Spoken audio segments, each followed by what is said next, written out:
we are 11 and it's time now. So good afternoon, Göran. Nice to have you with us.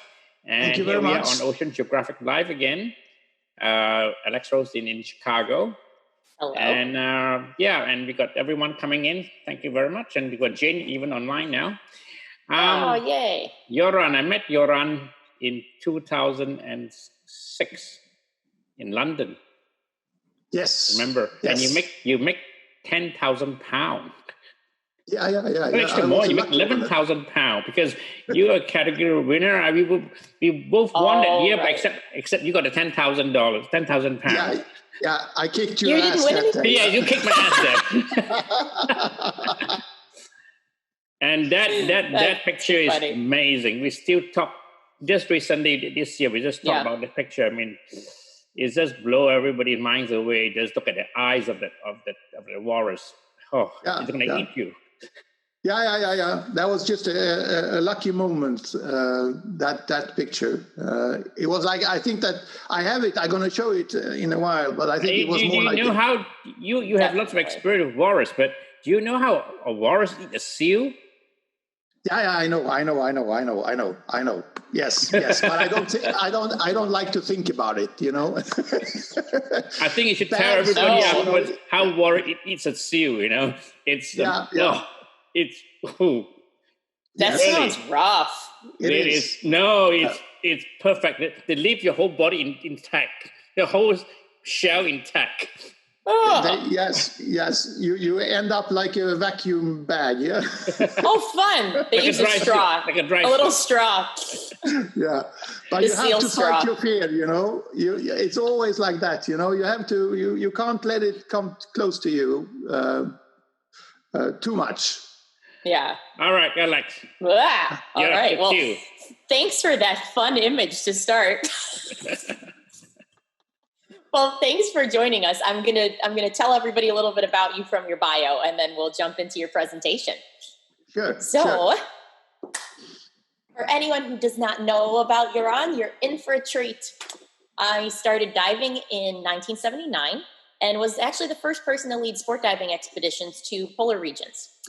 As the head of the R&D department and co-founder of Waterproof Diving International in Sweden, he tests his dry suits during his filming work in the polar regions and has designed them with the first-hand experiences in mind. As an underwater cameraman and logistic organizer for BBC and National Geographic, he frequently traveled with his friend Paul Nicklin, filming leopard seals, emperor penguins, walrus, and orcas. In 2016, he was awarded the overall winner at the BBC Wildlife Photographer of the Year with his image of a foraging walrus, which I'm sure you'll get to see, and it's really stunning. He loves to share his experiences of the polar regions and his wildlife encounters with travelers around the world and advises on photography, techniques, and equipment. So I cannot wait to see what you've got for us today. Your images are always incredible, and I really appreciate you joining us to tell us more about what you do. Yeah. Thanks, Alex. Yes.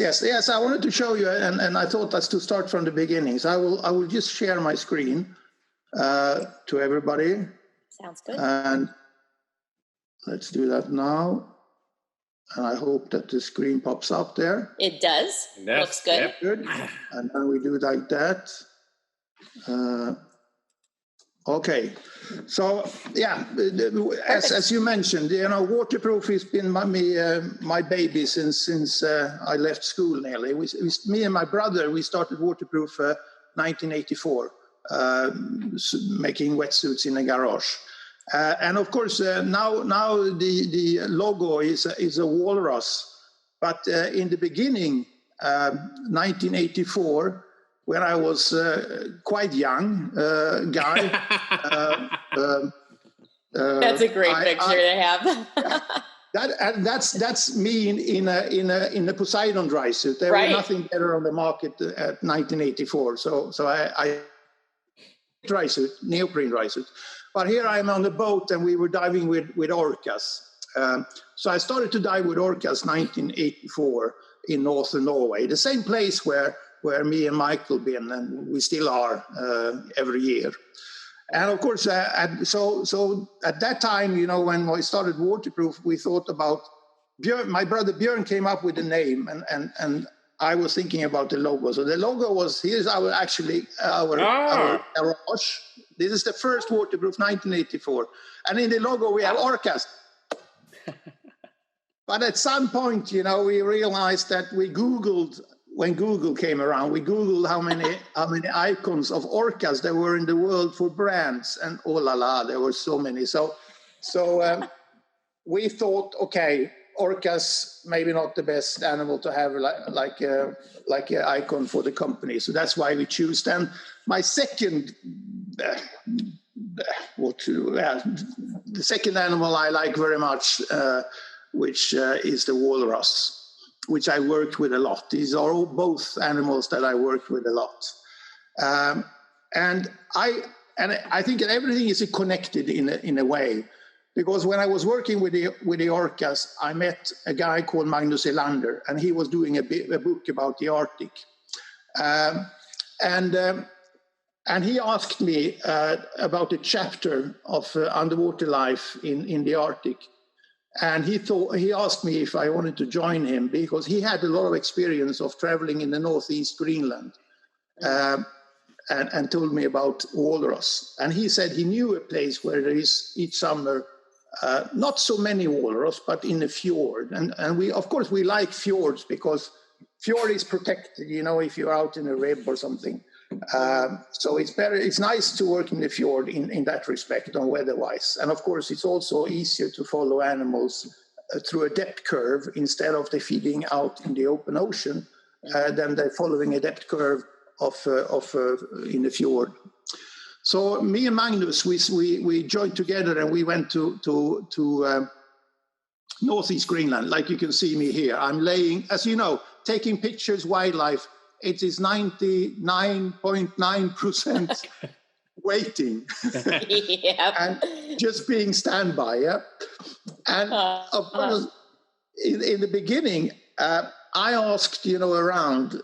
There was not really. I know Adam Ravitch been taking some pictures of walrus with an ROV and tried with. I think he had some pictures of a walrus with a pole cam next to ice, but there were none, you know, really dived with walrus. And I asked scientists and I asked the Inuit about what they thought about the walrus. And of course, they said that the walrus is extremely dangerous. They fear more the walrus than they fear the polar bear. So, but of course, in that respect, it was extremely interesting to try to get some pictures because there was no pictures available. But, you know, since I'm a little bit of a chicken, or at least I want to play it as safe as possible, I tried to invent then I had a pole cam here. You can see I put one of Harald's C-cam housings at the bottom and a very long stick and then a remote control. And that was fine, you know, quite fine to begin with. The only problem with that is that you only get certain shots, you know, or as deep as the pole is long, yeah. And that is, I think, this pole you saw just here now. That was very long. That was very difficult to handle the camera. So I tried that, and of course we got some results of that. We got nice topside shots of a very curious walrus, and I think this shows the essence of what the walrus is. It can be extremely cute and curious, you know, and wants nearly to cuddle with you, but suddenly, you know, without any warning, there's something chemical in their brain that says maybe I tried the density of these things with my tusks, and that can be very, very, very hard and very lethal to you. So extremely unpredictable animal, I would say. I heard people that diving with or in the water with hippos or so on, and I believe that we can put the walrus and the hippo in the same category of animal. Difficult to read and to know what next, yeah. And of course, with the pole cam, you get shots like this, usually when they are coming up in shallow water. Wow. And we did that, me and Magnus, for the first. I was nearly over every year, over 10 years, I was in this place in Northeast Greenland. I think it took the third year or something before, Michael, I dared to get my brain sucked out, yeah or no? I dared to, I realized then that there's two ways to approach a walrus. In shallow water, close to their haul out, it's not so perfect place. Yeah. And that I realized when I was working for the BBC on Planet Earth. Then we, thank God, we had big cameras. We had digital beta cameras with this big housing you see here, which were made by an English guy called Peter Scooms. And this was very, when I worked for French TV, when I started with the Leopard Seals, there were all these small video cameras, and then you had not so much steel to hide behind. With a little camera, it's now everything's going small, and with big animals, it's preferred to have very big. Yeah, small is not so good for big animals. No, safety-wise, I hate no GoPro. I hate housing on land. It was a killer. I got my sliding disc, my hernia, all bad things happened to my back. It was due to that camera. But in the water, it was wonderful. Absolutely wonderful. And of course, there was one sequence I had when I was kneeling down in shallow water on a couple of meters. It was 2 meters deep of water. And it was crystal clear, bluish water and a sandy bottom. And I had 4 walruses coming in from very far, next to shoulder in the middle of the water column, and just like 4 submarines coming in. Yeah. And I was standing there and I was looking through this viewfinder you see there, and I was thinking, oh my God. And light, and I'm checking the f-stop and the focus, and I was so much up into the technical thing of the camera, and I thought, okay, they're coming closer, but I didn't want to lift my head and looking, because as soon as you lift or you move something when you hold the camera, you might got a little, twist on the camera and ruin the shot. So I totally ignored it, and I knew there was a risk of ignoring it. And from the right, I felt, you can see things over here, or you can feel things over here. You can't see it, but you feel that something is going on here.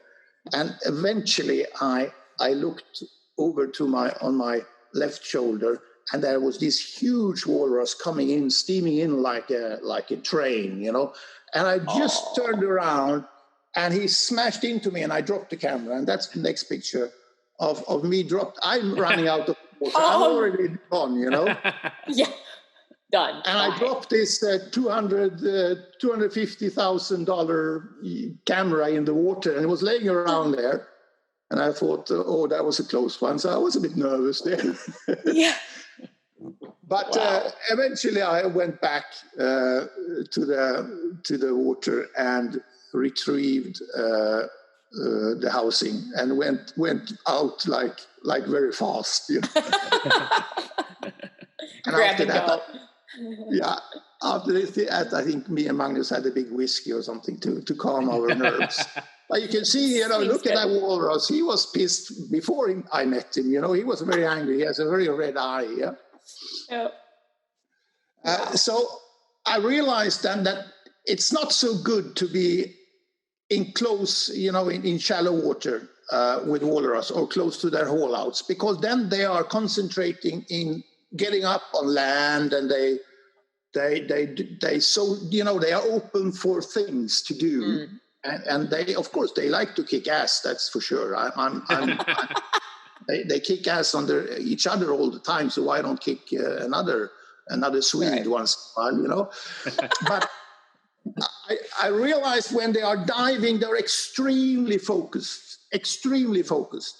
we can sit on the shore and look at walrus, and they would be in the surface for around 60 seconds, and then they would dive for 3-4 minutes, and then up to the surface for 60 seconds, and then down for 3-4 minutes, for 2-3 days in a row, non-stop. Oh, wow. And I think when you do that, you are very focused. Now we're not talking anything. They just do this like a machine. And eating off the clam bottom from one side to the fjord to another one.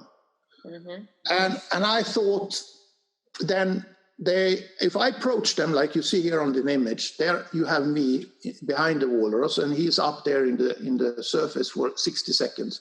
When I approached him in the beginning with a Zodiac, he would be a little bit nervous and dive, but each time I tried, he would accept me for longer and longer time. So in the end, and this is the good thing about walrus is that if they don't feel a threat, they accept you very fast. Within some hours, you can move in and have a very calm and peaceful animal. Yeah. So if I were now, let's say 5-10 meters away from the walrus, as soon as I would jump into the water, he would dive. And the second time I jumped into the water, he would stay. And then I swim up to him, he would dive. But when I've done that, maybe 5 times, he would allow me to get very close to him. And of course, to get very close to him was essential because, as I said, he's only in the surface for 60 seconds. Mm-hmm. And then he goes, and he go fast, not like a sport diver that has to do all the buoyancy things and all that. He's just sinking like a pure rock down to the bottom. And then he starts to feed, and when he's feeding, he makes up a lot of sediment, so the visibility becomes very, very poor.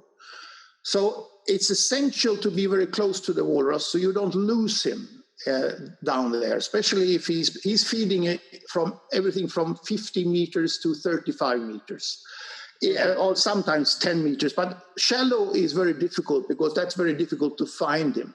The trick I had was that I was like a helicopter. I went down half the depth, and then I stayed there. And then I looked at all the moving sediment on the bottom, and I tried to determine which sediment were moving the fastest and which one were the old from the previous feeding. Uh-huh.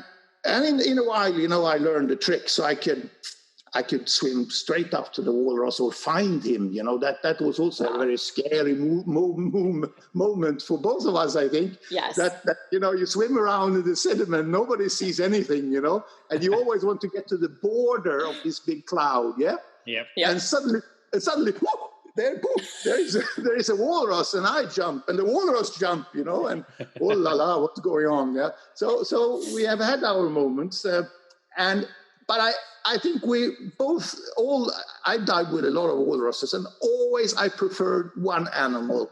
I had dived with more, but then they become potentially dangerous because more than 2 walruses, then they are becoming strong psychologically, I believe, It's a benefit that they are, even this is very old, big males, this is a fully grown, very, very, very powerful animal. They are still a little bit nervous on their own, which is I am too. Yeah. And that's perfect because then we can be buddies, because we are still respect each other very much. So on the bottom, you see here, they swim down to the bottom, and the Inuit call them toothed walkers, and they walk on their tooth. And if you look at in a natural history museum of a stuffed walrus or something, if you look in front of the teeth, you can see that the teeth are often worn out in the front, and that's because they are standing on their teeth and use their teeth like a sledge. Wow. And then they are usually swimming down with the tail flukes, to create to be heavy, So they're sliding around on the bottom and eating between their teeth. And they're eating a clam, which is called Mya truncata mainly. And this is a little clam with a like a, what could it be, 10 centimeter long siphon. So it's around 10 centimeter below the surface of the seafloor. And they need to get them up. And the best way they can do, which I was the first lucky enough to film, they are fanning, you know. They're not digging them up with their tusks. They're just fanning them like a marine archaeologist,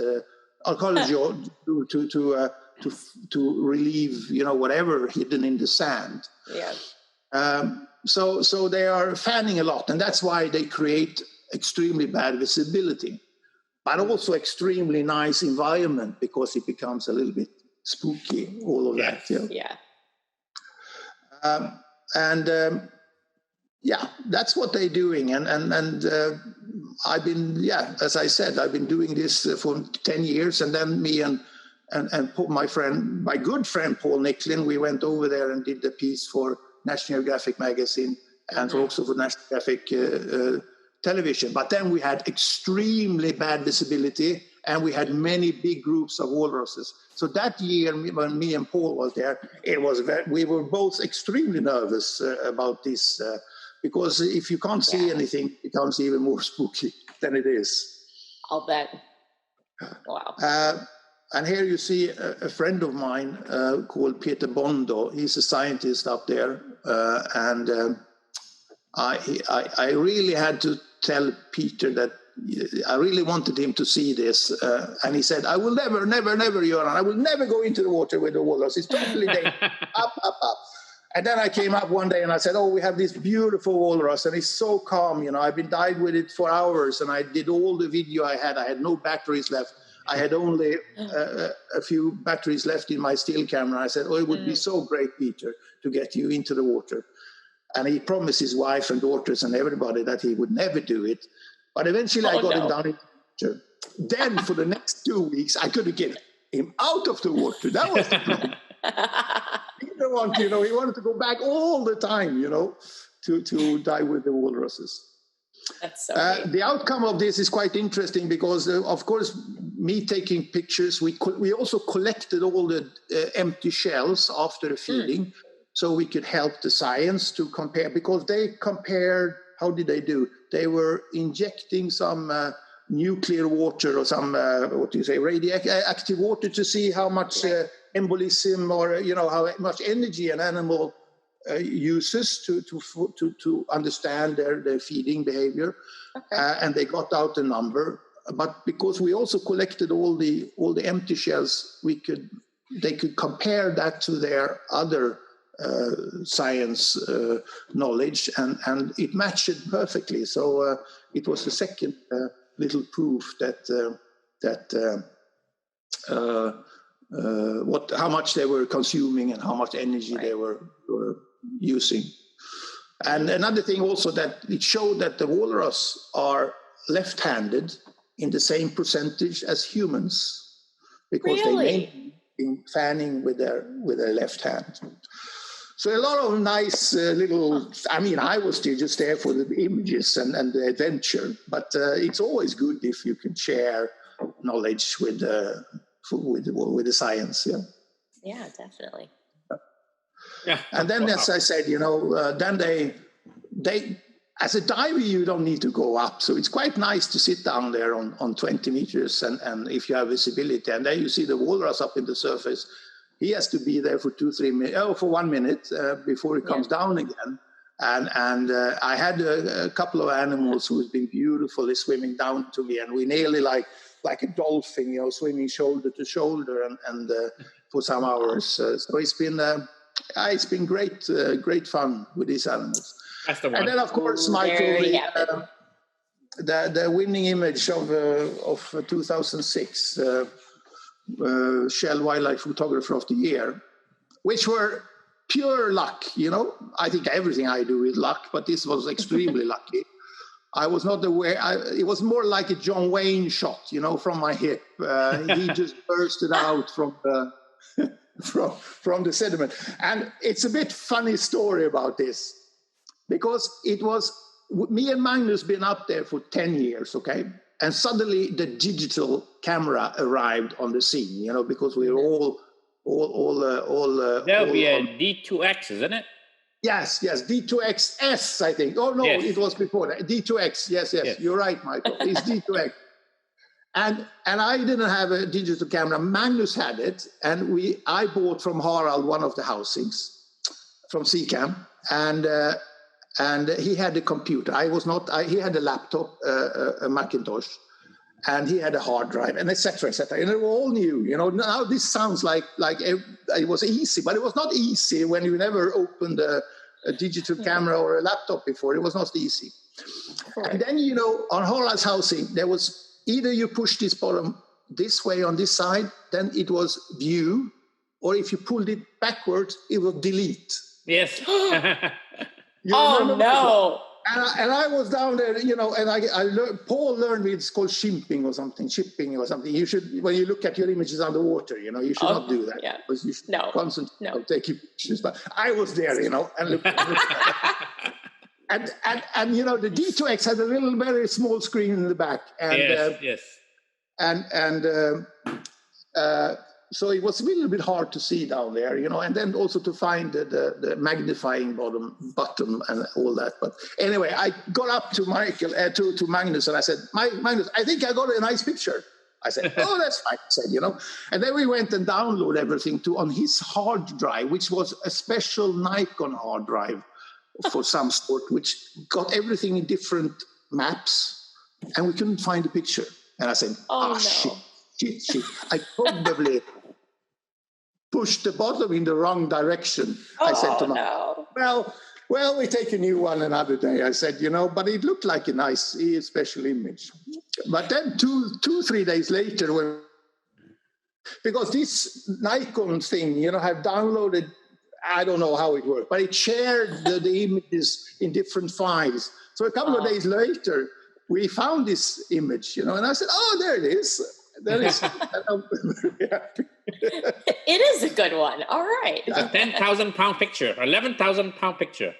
Yes, it was a good thing. But it's all because Magnus said you should have to send it in, and I said, yeah, I will. But I never did. I never did send in the picture. And then he called me a couple of days earlier and he said, have you sent it now? No, I haven't sent it. I learned that you can upload images now. Oh, you do that? Yeah, I'm sure I do that. But of course, that was the first year they had that system, and that didn't work. So I called back myself. I said, oh, it's impossible. I can't, now it's too late. I can't send it. And he said to me, you have to send it. We had a very good agreement with UPS. So I called UPS and they said, well, we have a service. It's expensive, but we can deliver it in London before 12 o'clock tomorrow. If you come to our office and leave an envelope with a hard drive on. And I did that. So I sent in that only picture. And it's all due to Magnus, because otherwise I would not win.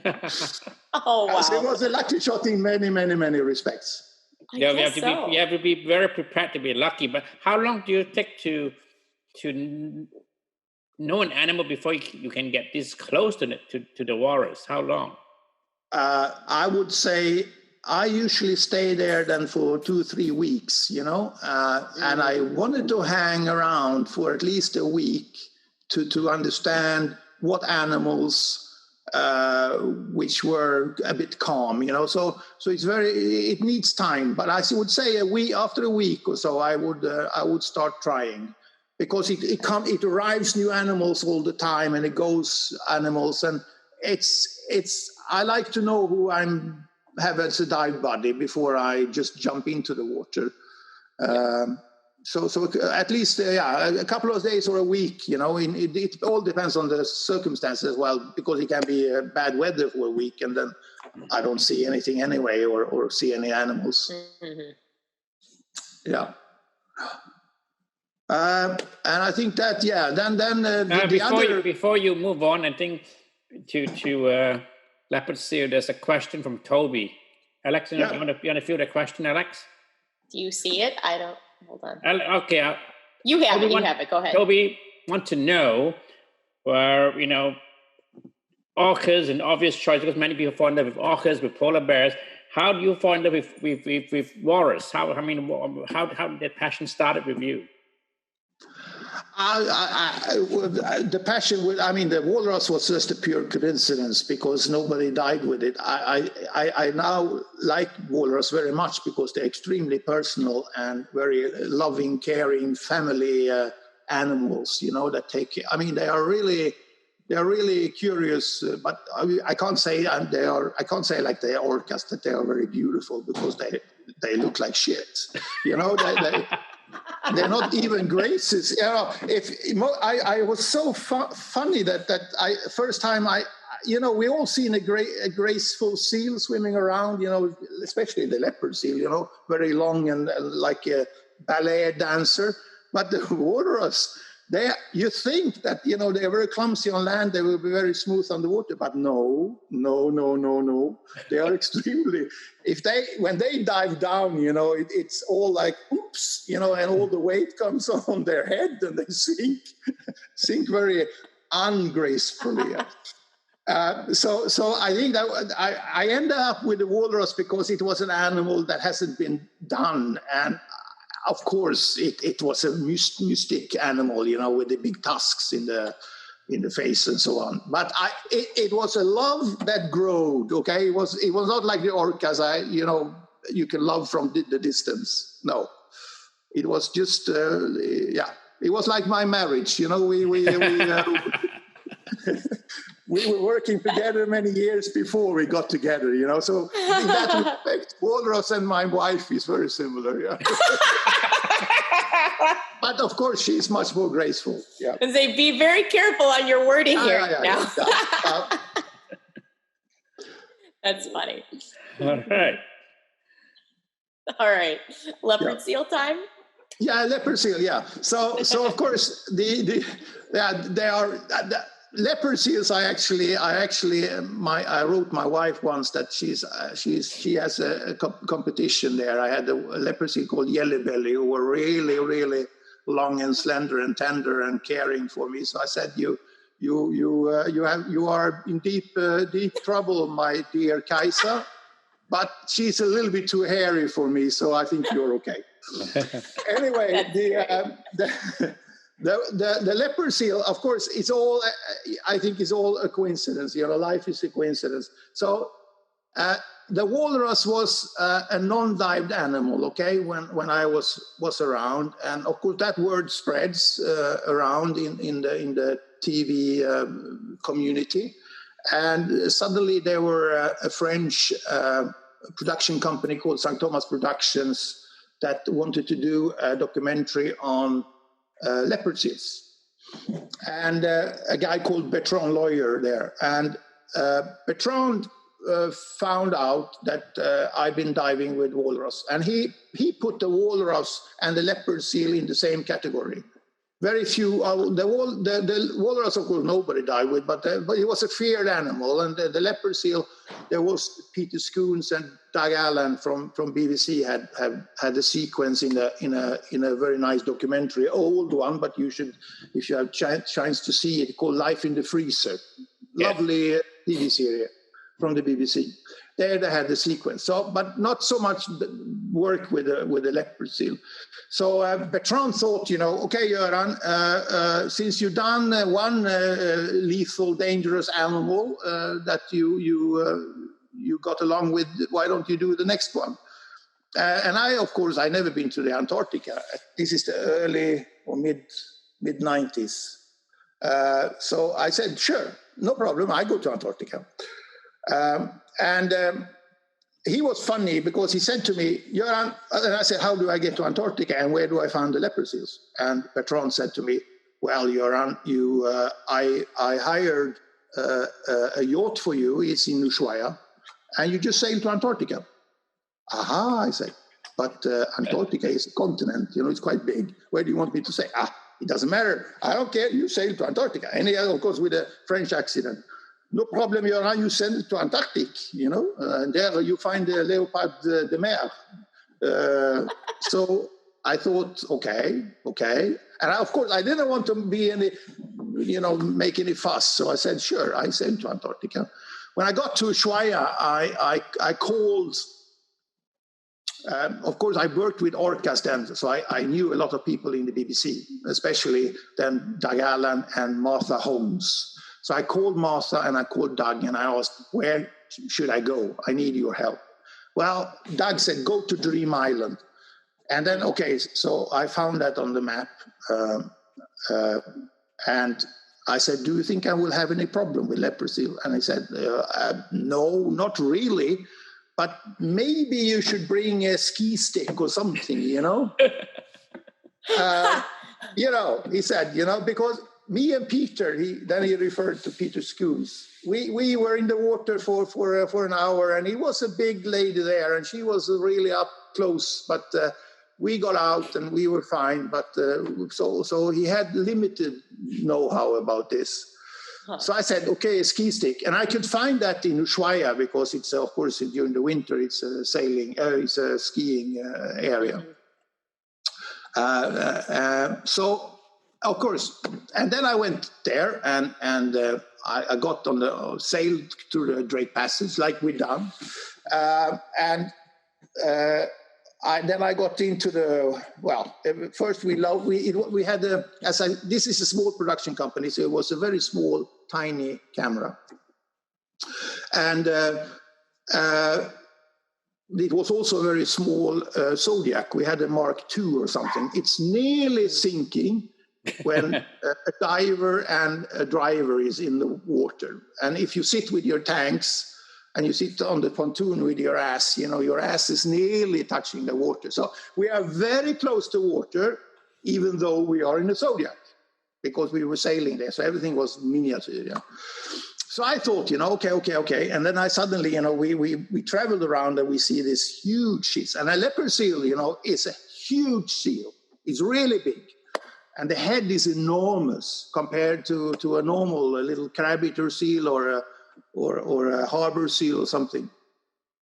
But I thought, of course, I have to do this. I'm totally convinced that if I go into the water, I will see the seal in the distance.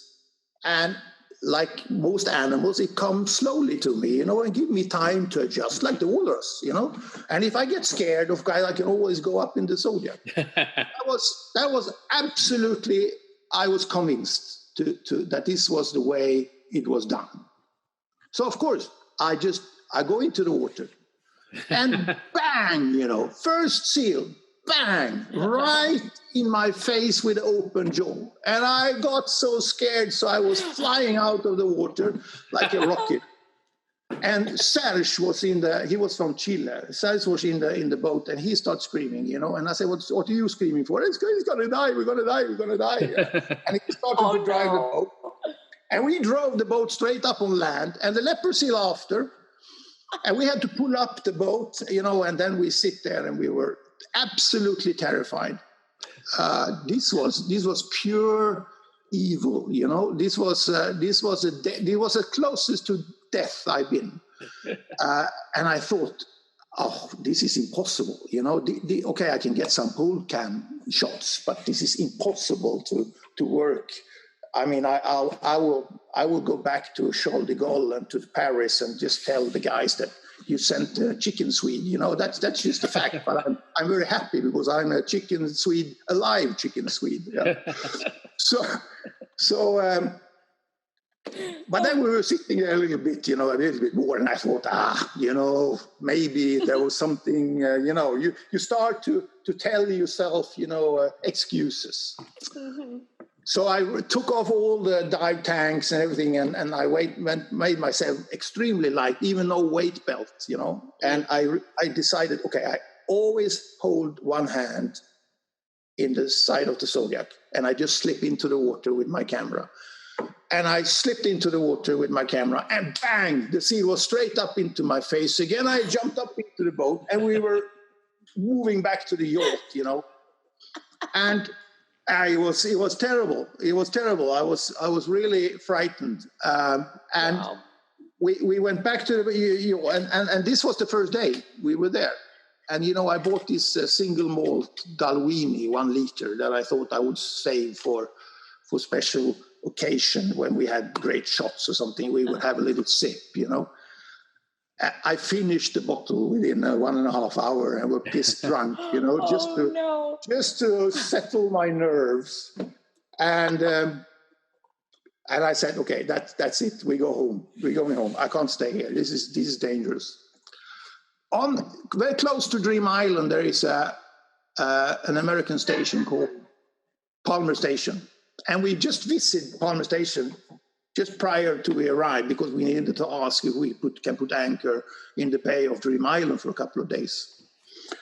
They were very proud. This is the summer season, okay? We were there in February, so it's the summer season, and it's all open.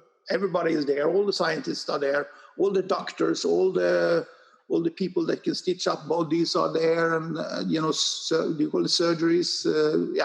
All the experts are there. And they showed us all this nice hospital there, and they said, "Oh, this is only for scientists. We don't want any tourists or anything here. We are not an open hospital." But and I thought, when I woke up with a little bit hangover, but still, I thought I can't, go back to Paris. And no, that's not an option without any scar. I need a scar.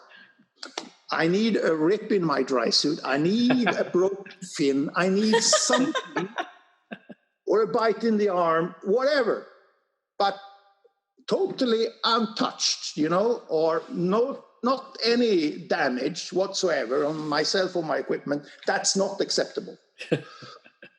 So, and I thought, or they drive me back to Palmer Station in whatever condition I am, and I need help. I'm sure they will help me. I didn't doubt that. Of course, they will help me. So with that in mind, I jumped into the water again with the Leopard Seal, and then she comes up, but not directly. This was a big female, not directly with an open mouth.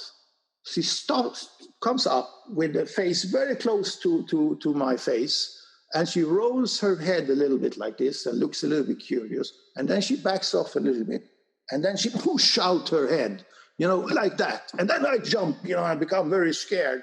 And I thought, at that moment, I thought, aha, it's time to call the bluff, yeah. So I took my little camera, This is a Amphibico VX1000, for those of you who remember the old days when it was tape. And I swam around, big circle.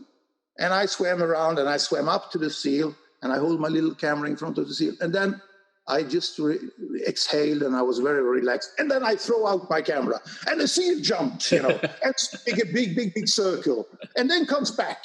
And from that moment, it was fine.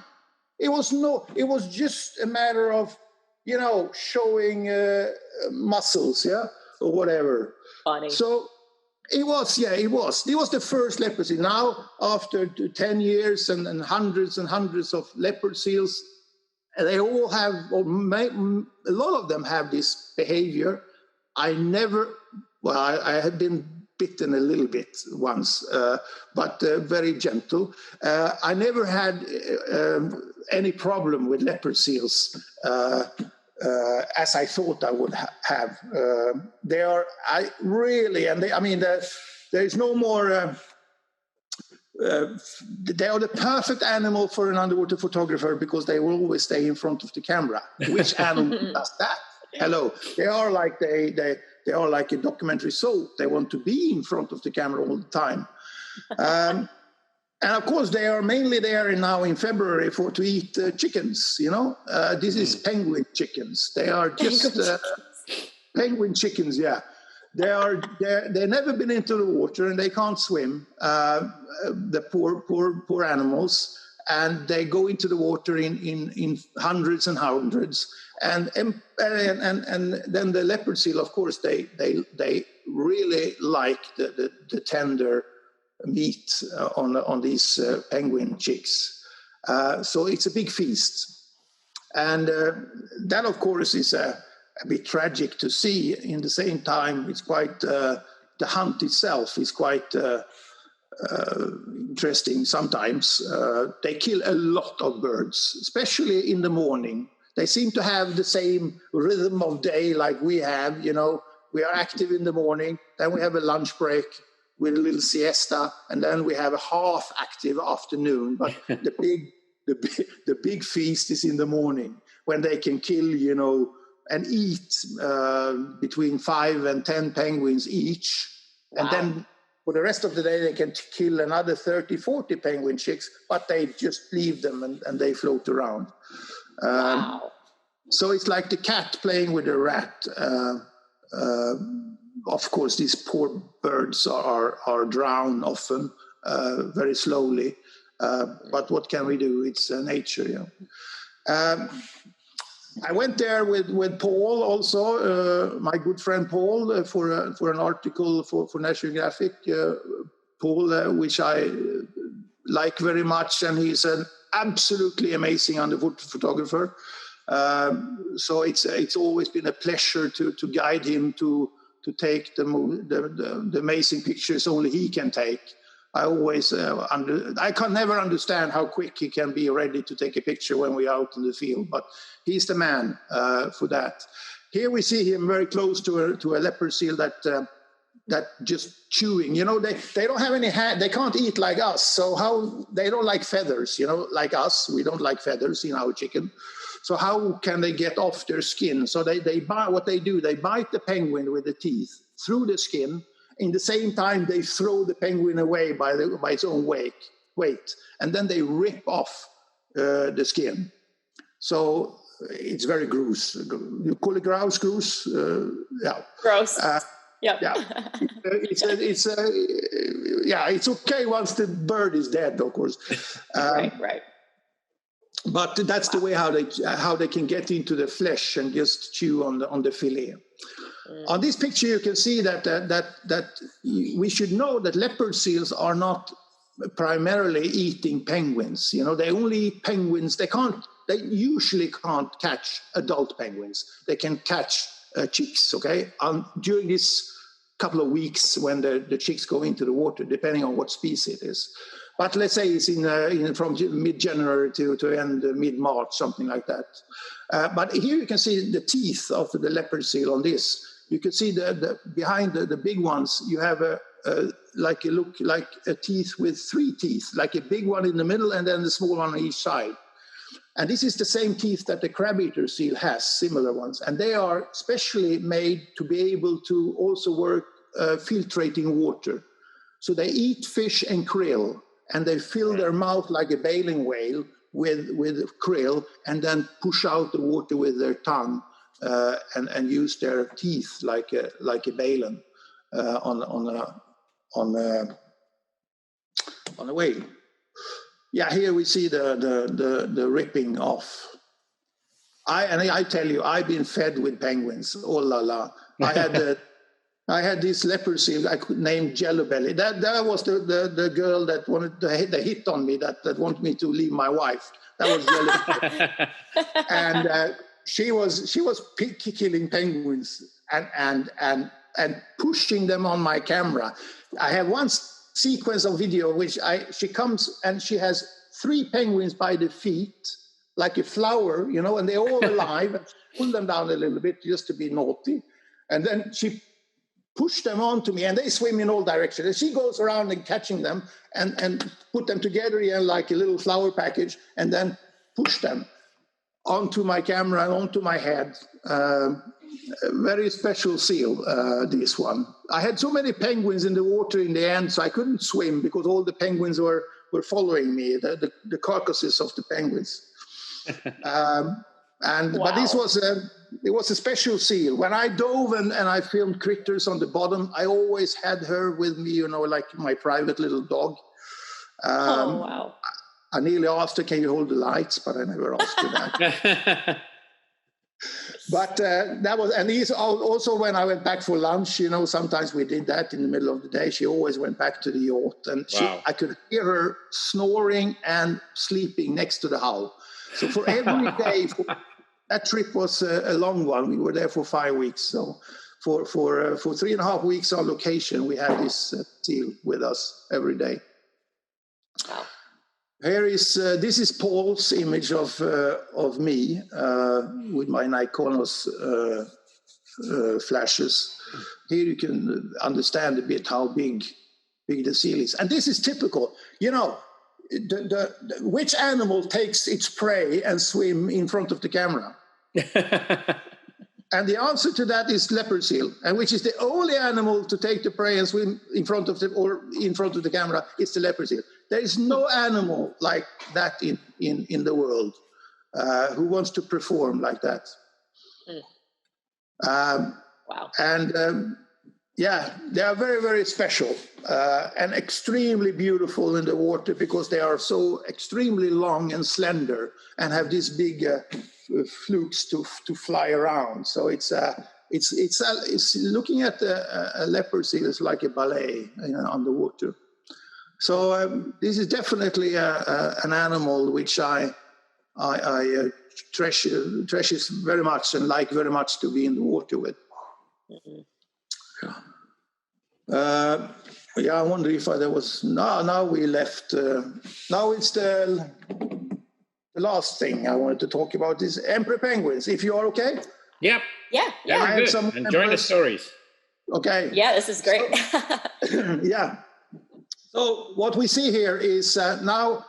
Can you believe it? I'm happy when the BBC calls me and asks if I want to go to Antarctica, and I fly there. You know, hello. I actually flew twice to Antarctica. It was good with the BBC. Then we had a Hercules, a C-130. But with National Geographic, with Paul Nicklin, when we did Emperor Penguins, we flew business class. You know, and. In a total empty big Airbus and landed on the sea with first class champagne and all that stuff. Wow. It was amazing. Fancy. But flying to Antarctica is nice. Now we are in the Ross Sea and we flew to a station called Terranova Bay. Nowadays it's called Suchelli. And it's in the Ross Sea, it's an Italian station. And close to the Italian station, approximately 20 minutes by helicopter from there is this big cliff you see in the background. It's called Cape Washington. Right. And around Cape Washington is shallow water. So each autumn, big icebergs strands close to this sheer rock, and creates a shelter for this emperor penguin colony. And here we are talking 15,000 nesting birds. That's 30,000 parents, plus all the chicks, and plus all the teenagers, and etc., and other loose people, penguins down there. So it's a lot of birds, and all the black stuff you see around around this ice is penguins. So it's a huge colony. Wow! So both for the BBC and for the National Geographic, we did the same setup, and we had a camp a couple of kilometers away, and then by skidoo, we went some sledges. We went to both the colony, but especially the flow edge to get close to the penguins in the water. And this is the setup we had. Both times we stayed in Italian cotton tents because it's very cold. You can't have any. It's only cotton that works, you know, below 20, 25 C. So it's all cotton, and we also had some glass fiber. They called like glass fiber huts. We had one for our little restaurant and one for equipment room. So this is how we stayed on both times I was there. And of course, this is the biggest penguins of them all, around 35 kilos. So it's a big penguin, beautiful penguin. Absolutely amazing to be down there and see all these penguins talking in their mouth all the time. It's a lot of noise, I tell you that. So if you're in a penguin colony like this, but of course we were primarily, you know, I say I like birds, but I'm not really a bird guy, you know. But as soon as a bird, you know, if a bird flies, if a guillemot or something flies and lands on the water, as soon as it lands on the water, it starts to attract my attention, okay? If it goes under the water, oh la la, it has all my attention. You know, they are getting there. So I like birds, especially that they can't fly, because that means that they usually are good flyers on the water. And, you know, to be there and to be surrounded by penguins, it's and very curious animals and are absolutely not afraid of you whatsoever. It's nearly the opposite, that if you stay there, you will be one in the group very soon. They also invaded our camp. The camp you previously saw, that, you know, was quite interesting. It was a very peaceful camp in the first week. Then you had all the penguins, the teenager penguins back here in the colony. They looking over, you know, the horizon and look for something to do, because like teenagers, they often look something and something different than caring for their small brother and sisters. So they started to walk in thousands, you know, like I don't know, like a big train to our camp. So the second week, both times, the second and third week, our camp, our little orange camp, 2 to 3 kilometers away from the colony itself, it was totally packed with penguin teenagers that kept us awake. All right. Yeah, this is, and I mean, amazing birds. They are afraid of something when they get close to the water, they are afraid of something, and that's leopard seals. Leopard seals are here as well. And the first year I was there, I was back with Doug Allen and with Martha Holmes for the Blue Planet. Worked a lot with leopard seals, but we walked up to a sleeping leopard seal and we got very nervous, because it seemed like the leopard seals eating emperor penguins are much bigger than the leopard seals that we were used to in the peninsula. So we said, oh, this is a little bit big, Göran. Yes, I said, Doug, this we should be very careful of. And of course, now it's a new situation because we are walking on ice close to their food source, and they have no clue what's walking on the ice, the leopard seals. So we had occasionally very big problems. Also with me and Paul were down there, we had problems. You need to tell you are there, but not close to the flowage, because even if you won't be dragged, you might be killed by a flying leopard seal that will totally crush you with its 350 kilos. This is the danger, because if they feel that a stupid penguin is walking next up to the flow edge and they hear that on the crushes on the ice, they will just leap out of the water, like 100% out of the water, a couple of meters high. You wouldn't believe it. I hope somebody will film it someday. But they fly like rockets, and they land with whatever they land on. They must hit themselves extremely much. But I think this is a tricked thing, because normally penguins do not go just one out to the. So I think this is the chance to get a good steak. Yeah. So it's a bit tricky to do. You can't be close. You have to address yourself very well when you're doing this. This is a very special setup. You can't jump into the water. If you jump into the water here, you have to swim out to the open water. So all the leopard seals see you in the far distance and recognize you not to be a penguin. Then it's okay. If you sneak down here, you will be charged immediately by a leopard seal. I don't think they will eat you, but they will certainly drown you, or it's a big chance they will drown you, because they will pull you under the ice. So it's dangerous business, this, but and a bit nervous, but at the same time, it is absolutely magic. Absolutely magic. I mean, imagine now you're all the most bluish tropical sea in the whatever you've been, Michael, or imagine a tropical sea, a coral reef sea, pure blue, 60, 70 meters of visibility. I mean, this is where I never seen that in the peninsula or in the Arctic. I only seen it in the Red Sea occasionally.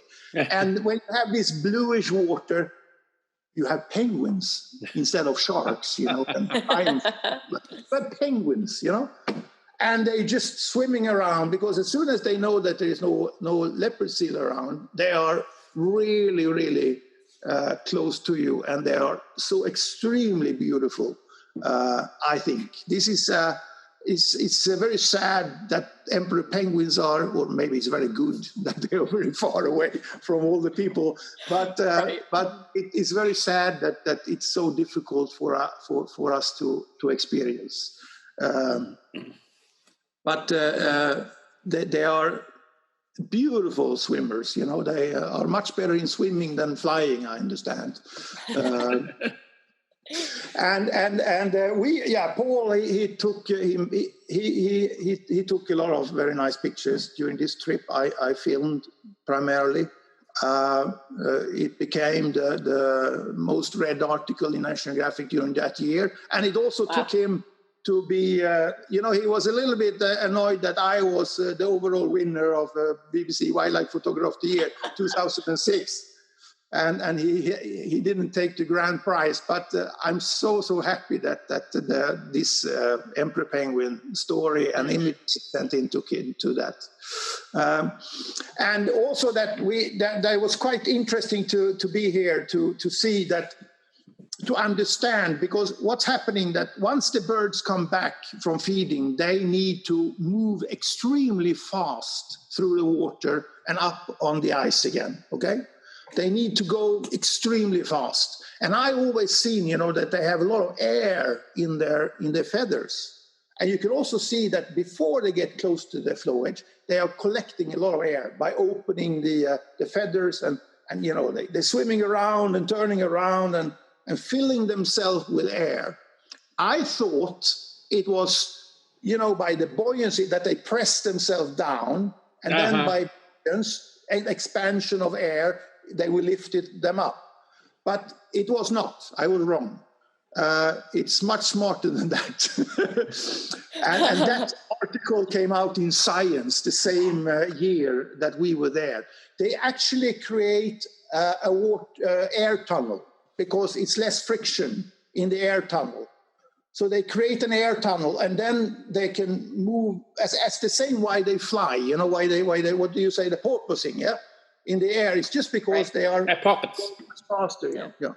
So they're creating all this. So behind, it's like rockets you see going straight up to and then God knows where they land. They sometimes, me and Doug, we found an emperor penguin with not happy feet, because the feet were standing straight up and their head was straight down into a crevice, and he was just totally stuck, upside down. Oh no! And just his two small feet were flipping around, and we, of course, we are not allowed to touch the animals. But then we thought, okay, we have to do something here. The poor bird is suffocating by standing on his head, so we lifted him up, and then he was on.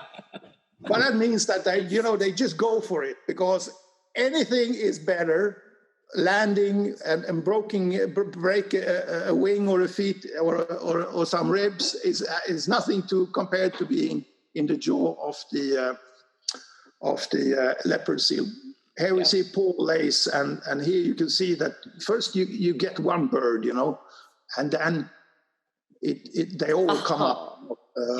Hundreds, it can come hundreds and hundreds of birds fly up through the water. And then they move back. This is an old picture from me when we were there with the Blue Planet. And this is a bit funny, because then we learned that when you are in the water, you can eat much more than when you're on land, because there is no gravity in the same respect. And then, these birds are out 3-4 weeks, eating, and just feeling you see how fat they are, they can't barely walk. And then they have all these fish and squid in their stomach who makes all this delicious yeasting process, you know. And suddenly they come up on the ice, you know. And before, you know, you learn a lot when you're in the field, you know. The first couple of days, me and Doug, we shot Ariflex at that time. And we put up the camera in the wrong direction of the wind. You know, you should always stand. Because each time these beautiful birds are walking, you know, they are farting. So it sounds like... And then this is worse than... the smell is worse than walrus, I tell you. Oh, wow. Yeah, that was... that was some... I hope I didn't talk too long. No, not at all. Yeah. That's it was a great. little bit about what I've been doing. Wow. That's fantastic. Okay. So much fun. All right, hold on. I'm going to go check and see if we have more questions. Oh, Toby's been watching.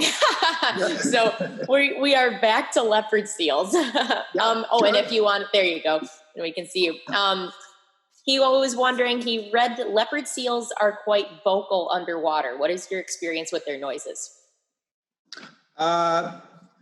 Only some no, not I haven't heard just some you know, like elephant seals a little bit. Only that, and only when they've been too close to each other, they open the mouth and they blow out a little bit air and they tell each other that stay off a bit. But I have not heard any other sound than that, just that sound. Okay, interesting. Let me see what else.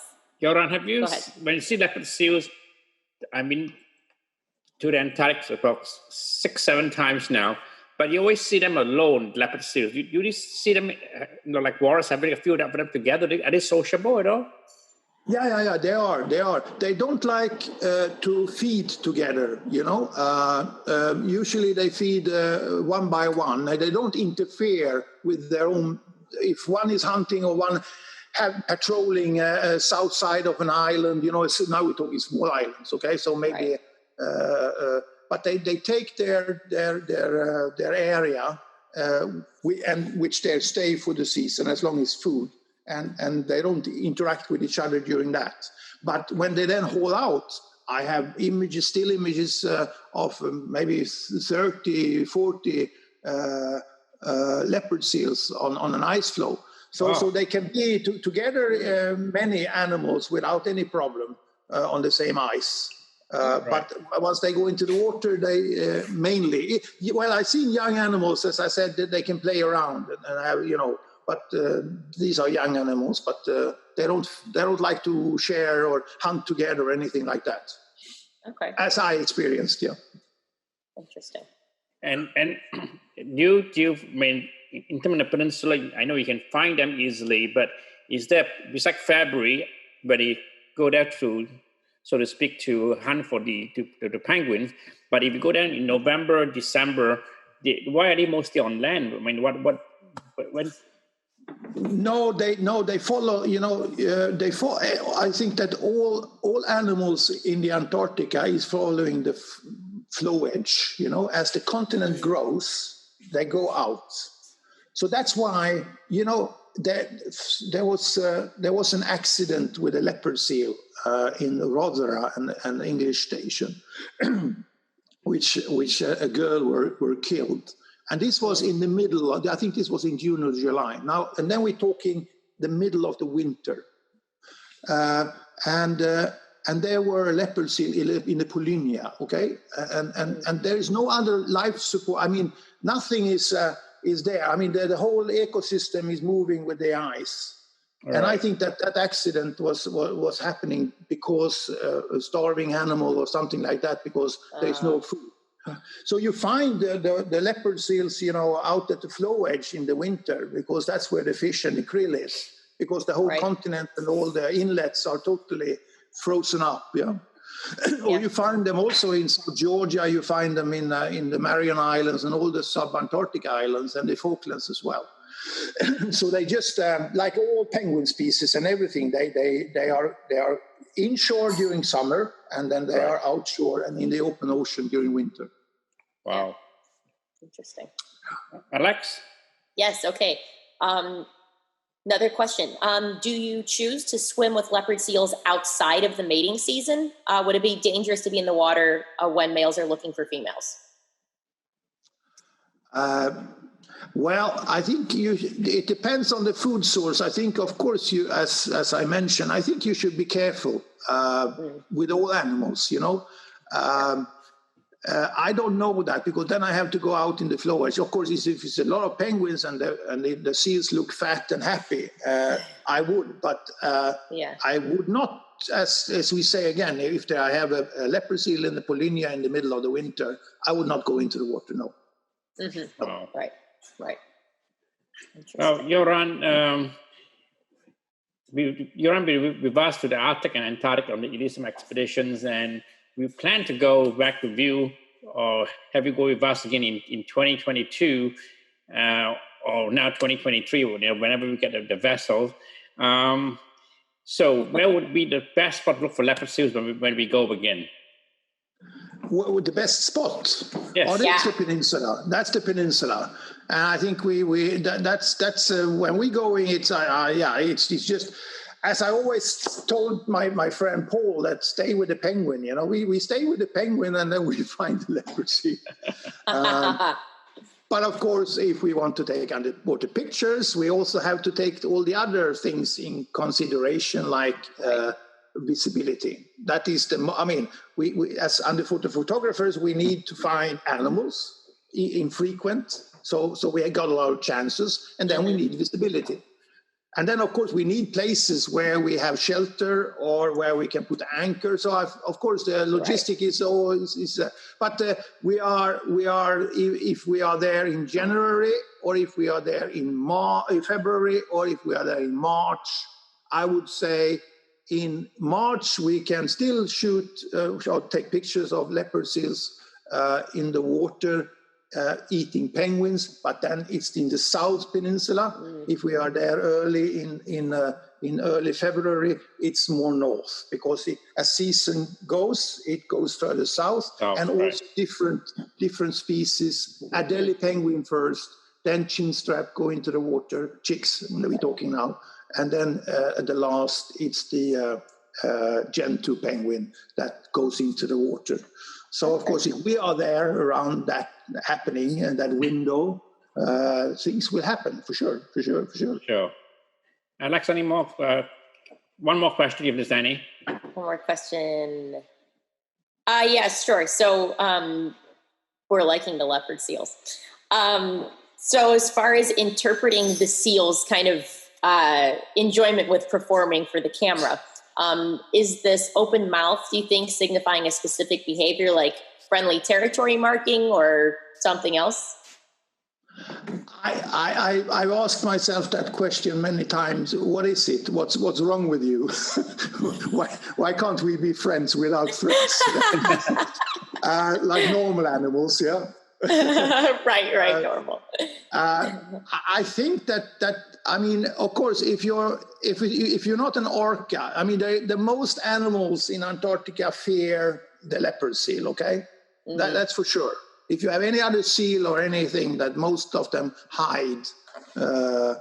So I think that for the leopard seals, suddenly there is something new that they don't really know what it is, and I think they ask themselves, because they are tough animals if they are older, young or shy, of course, but older animals are tough. So they confront you and they just want to see, hello, are you a chicken or what are you? So I don't think it means anything, that then they just want to feel your, test you a bit, Right. It's never been, if I haven't done anything, I just stay put. That's been enough by time to calm down the animal and totally accept me.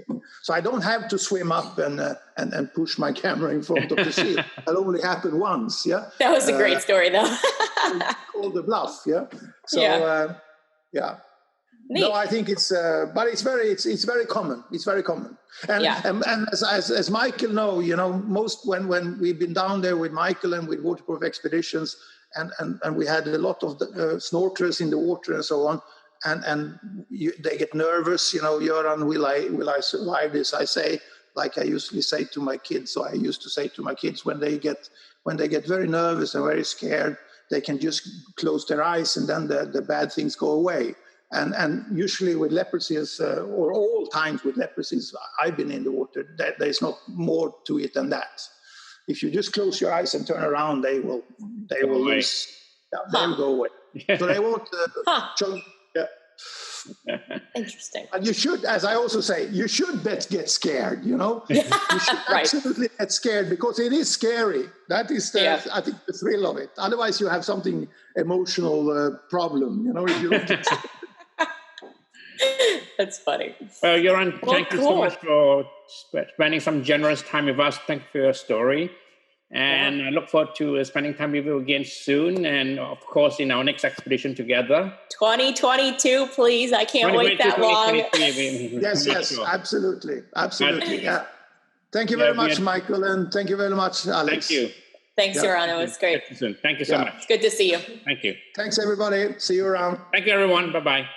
Bye-bye.